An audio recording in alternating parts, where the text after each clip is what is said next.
महाराज कहते हैं, एक समय की वार्ता, महाराज गरीबदास जी के समय की वार्ता है। तो एक उनका भगत हुआ, नौजवान था, हरलाल जिसका नाम था, और मालक के प्रति बड़ी ही प्रेम भाव था, समर्पण था। तो वो छुडानी धाम में रहने लगा और बोला, भी महाराज मैंने शादी नहीं करानी है और मैंने आपके चरणों में संपूर्ण जीवन जीना है। वो इकलौता लड़का था, परिवार वाले भी आ गए, सभी बाकी रिश्तेदार भी आ गए। बोले, महाराज जी भाई हम इसकी शादी करेंगे, आप इसको बताओ, बोलो। तो महाराज ने कहा कि हे हरलाल, चाहे सन्यास ग्रहण कर ले, चाहे गृहस्थ ग्रहण कर ले, अगर तेरे जीवन में उस मालक के प्रति प्रेम, उसके प्रति समर्पण हुआ, उस मालक पर विश्वास हुआ, तो तुम गृहस्थ में भी पार हो जाएगा। अगर उस मालक के प्रति तेरा समर्पण नहीं हुआ तो तुम सन्यास में भी फेल हो जाएगा। तो महाराज हरलाल को समझाते हुए कहते हैं गरीब गाड़ी बाहो घर रहो, खेती करो खुशहाल, साहेब सिर पर राखियो तो सही भगत हरलाल। कि हे हरलाल, गाड़ी, उस समय जो खेत की जो व्यवस्था थी, हल चलाओ, गाड़ी वाओ और खेती करो, उस मालक को याद करो, साहेब सिर पर राखियो तो सही भगत हरलाल।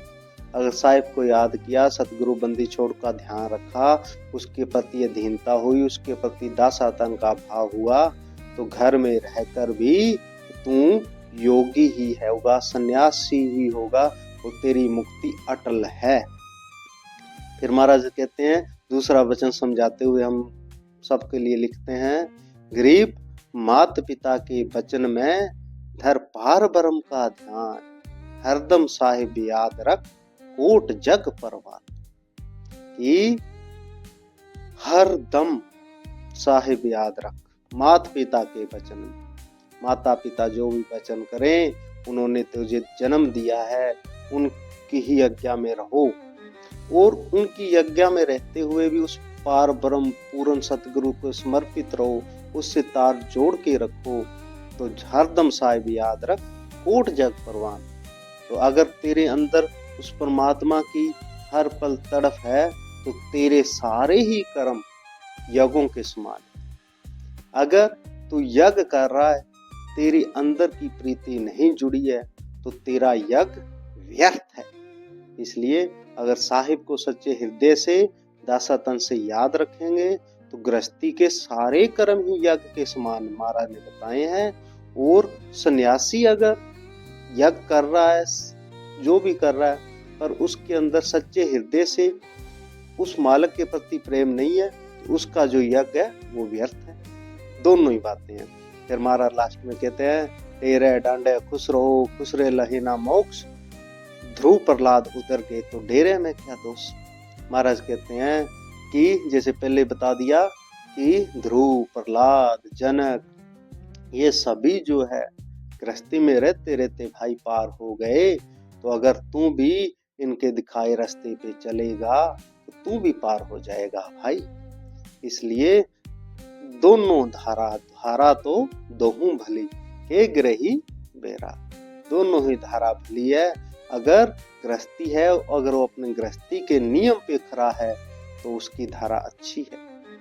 अगर सन्यासी है, वैरागी है, तो वैराग के विषय में महाराज एक शब्द लिखते हैं जो अनुराग, वैरागी अनुराग। अनुराग के बारे में महाराज एक जगह लिखते हैं, कहते हैं राग द्वेष ना करना रे, राग द्वेष ना करना रे, दरगह लेखा भरना रे। कहते हैं कि वैरागी वही है जिसके अंदर किसी के भी प्रति, किसी भी जीव के प्रति कोई ना तो राग है, ना ही कोई द्वेष है, किसी से कोई प्यार नहीं है, किसी से कोई नफरत नहीं है। महाराज बहुत कबीर साहब जी इस बारे में बहुत सुंदर वर्णन करते हैं ना, ना कहू से दोस्ती ना कहू से बैर। भाई हम तो हर अवस्था में जो वैरागी है, सन्यासी है, वो अगर कोई दुख भी हो तो उसको दुख प्रभावित नहीं कर सकता। अगर सुखी हो रहा है, कोई सुख मिल रहा है, मान मिल रहा है, तो वो उसके अहंकार में भी नहीं आता। वो है असल वैराग। महाराज भगवान श्री कृष्ण गीता में दूसरे अध्याय में ये वचन करते हैं, 40 नंबर श्लोक से 45 नंबर श्लोक तक। ये स्थित प्रज्ञ क्या है, जिस सन्यासी क्या है, जिसको दुख भी प्रभावित ना करता हो, जिसको सुख भी प्रभावित ना करती हो, जिसको क्रोध भी प्रभावित ना करता हो, जिसका इंद्रियों पर नियंत्रण हो गया हो, वो है असल सन्यासी, असल वैरागी। तो ऐसा है कि अगर जिसने अंदर से अपने राग द्वेष मिटा दिए, जो सभी को एक नजर से देख रहा है, तो वो उस मालिक का प्यारा है।